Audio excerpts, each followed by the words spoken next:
and gentlemen. Media Inside. La chronique hebdo, média et digital de Croner Radio. Terence Derieux. Au sommaire de Media Inside cette semaine, une vraie question. Les grandes manœuvres de la consolidation des médias en Europe auraient-elles enfin commencé ? Le secteur européen de la télévision et de l'audiovisuel aurait-il enfin décidé de s'organiser et de se mettre en ordre de marche pour tenter de contrer cette hydre américaine digitale de la tech et du streaming, à la puissance désormais augmentée par celle des algorithmes de l'intelligence artificielle générative ?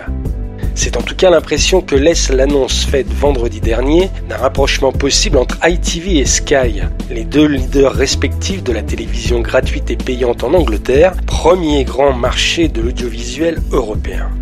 ITV discute en effet actuellement avec la filiale de l'américain Comcast de la vente pour $2 milliards de sa division Media et Entertainment qui regroupe ses chaînes gratuites britanniques et sa plateforme de streaming ITVX. L'opération, qui en est au stade préliminaire, permettrait de créer un super leader anglais de la télévision gratuite et payante, qui certes représenterait plus de 30% de l'audience TV nationale et environ 70% des recettes publicitaires locales, linéaires plus VOD, mais qui, enfin, pourrait rivaliser avec les GAFAM qui dominent l'ensemble du marché publicitaire numérique et global au Royaume-Uni, avec une part de marché à plus de 60%.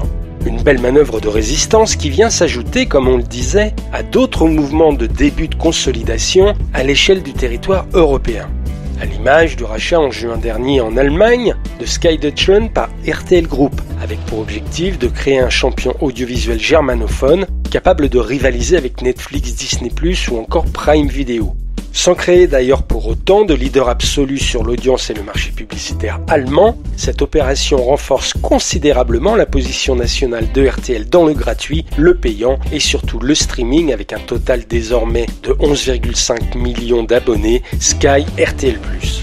Ou encore, à l'image de la prise de contrôle définitive en septembre dernier par l'italien Media4Europe, contrôlé par la famille Berlusconi, de la chaîne de télévision allemande ProSieben Sat.1, pour permettre là aussi la création d'un acteur audiovisuel pan-européen, alliant télévision gratuite, payante et publicité. En effet, avec ses chaînes généralistes, Canale 5, Italia Uno, Rete 4 en Italie, Tele 5 et 4 en Espagne, et désormais ProSieben en Allemagne, Suisse, Autriche, Media4Europe, aka MFE, couvre à la fois au niveau européen le gratuit et le payant, du divertissement familial à l'info et au sport, faisant ainsi de lui l'un des premiers groupes audiovisuels européens multilingues. Une stratégie à marche forcée pour MFE qui est en train de l'étendre au Portugal, avec ses discussions en cours pour la prise de contrôle du groupe Impressa, opérateur de la troisième chaîne de télévision privée portugaise, Siki. Autant de manœuvres aux quatre coins de l'Europe qui semblent donner tous les signaux d'un sursaut salvateur des opérateurs de télévision pour s'upscaler à un niveau compatible avec l'agressivité concurrentielle ultra dominante des grands acteurs digitaux des contenus et de la publicité mondialisée.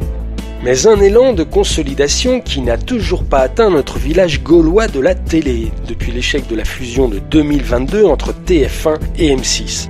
Une tentative de mariage qui, pour avoir des chances de se représenter, devra attendre avril 2028 et que la loi autorise les deux filiales respectives de Bouygues et RTL à pouvoir reprendre langue.